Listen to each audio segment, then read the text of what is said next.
እና ለማንኛውም ዛሬ ደግሞ ደሃ ከሆንክ ተከራይ ከሆንክ አዲስ አበባ ውስጥ ተከራይተ መኖር የማትችል ከሆነ አገርህን ስጠን አሉ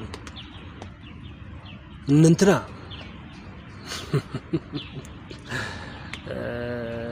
ምናልባትም ያልተገነዘባችሁት ያላወቃችሁት ነገር አለ ብዬ አስባለሁ። ከዛ በመቀጠል ግን እንደዚህ ባይወራ ጥሩ ነው።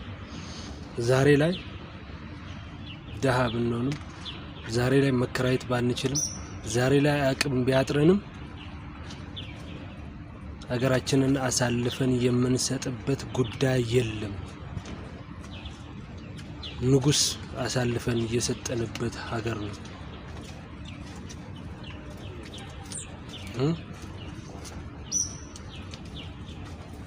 ዛሬ እናንተን እንደዚህ ሊያስወራ የቻለው ነገር ይገባናል፣ እናውቀዋለን። ምናልባት ወጣቶችም ስለሆነ ይገባናል፣ እንረዳዋለን። እና ለማስታወስ ያክል አጫሉ ሁንዴሳን የገበርንበት ሀገር ነው።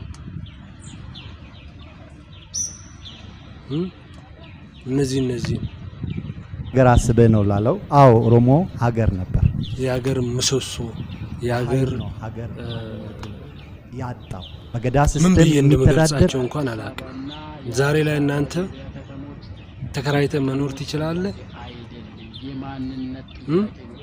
ደሃ ከሆንክ ስለ ሀገር አይመለከትም። ስለማንኛውም የምርህን ነው። መስመር ይዘን አዲስ አበባንና አዲስ አበባ ዙሪያ ያሉ ከተሞች ሊያቅፍ የሚችል ሊያሳድግ የሚችል የኦሮሞን መብት ሊያሳድግ ይሁን። አሁን እዚህ ጋር ብዙ መናገርም አልፈልግም። ቢሆንም ግን ሊረሳ በማይችል አርሶ አደሮች እንደሆነ አሳይታችሁናል። Have a nice night.